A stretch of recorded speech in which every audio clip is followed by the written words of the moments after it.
हमारी संस्कृति, हमारे संस्कार सदा रहें हमारे साथ। सब्सक्राइब करें तिलक। मेरी तरफ ऐसे क्यों देख रहे हो? मैंने जो कुछ भी किया है तुम्हारे भले के लिए ही तो किया है। तूने मेरा भला नहीं किया है, तूने मेरा सर्वनाश कर दिया। इस कुकर्म से तूने मुझे रघुकुल का सबसे कलंकित पुरुष बना दिया। अरे पापिनी, कुलनाशिनी, इससे अच्छा तो यह होता कि जिस दिन मेरा जन्म हुआ उसी दिन अपने हाथों से मेरा गला घोटकर मुझे मार देती, जिससे आज मैं अपयश की मौत तो न मरता।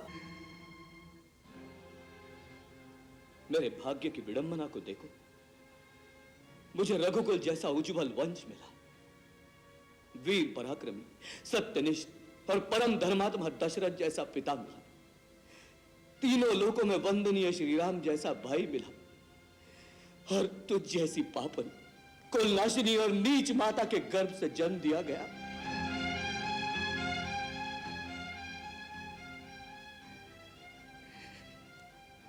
हे विधाता, इससे बड़ा परिहास तो किसी और के साथ क्या कर सकता है।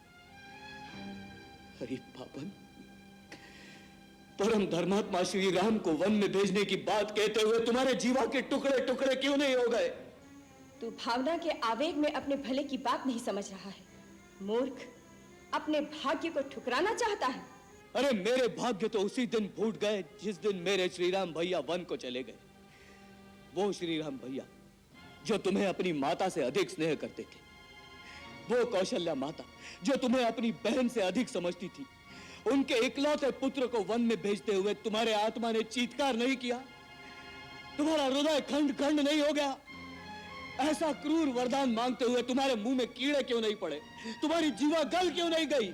ये तो कैसी मूर्खता की बातें कर रहा है। तू क्यों नहीं समझता कि हर माँ को अपने पुत्र को बड़ा बनाने का लोभ होता है। लोभ? लोभ ही तो पाप की जड़ है। लोभ मनुष्य को तेरी तरह अंधा कर देता है जिसे पाप और पुण्य में कोई भेद नहीं दिखाई देता।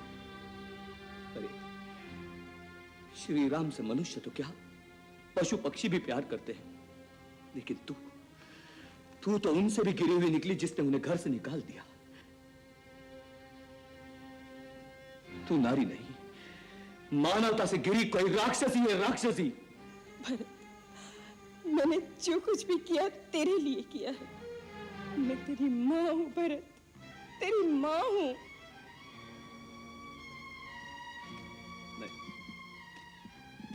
नहीं, आज के बाद तू मेरी माता नहीं।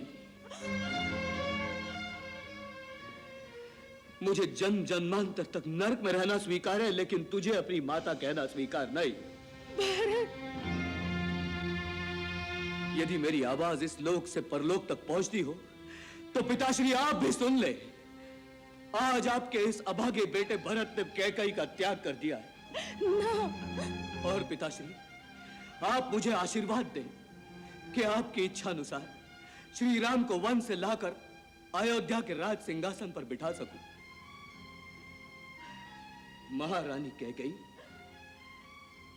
यदि तुम स्त्री न होती तो तुम्हारे इस दुष्कर्म के लिए मैं आज अपने इन हाथों से तुम्हारे टुकड़े टुकड़े कर देता। भरत, पाप की ऐसी जीवंत मूर्ति को जीवित रहना देना भी पाप है। परंतु ऐसा करने से कहीं मेरे राम भैया मेरा परित्याग न कर दे, इसलिए विवश हूं। लेकिन आज के बाद मैं तुम्हारा यह कलंकित मुंह कभी नहीं देखूंगा, कभी नहीं देखूंगा।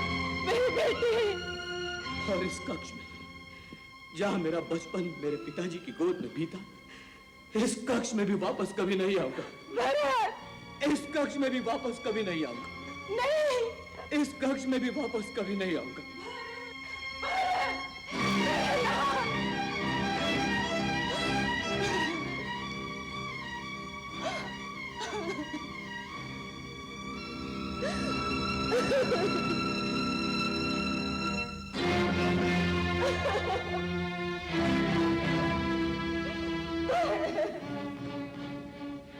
मुझे क्षमा कर दे मेरे लाल।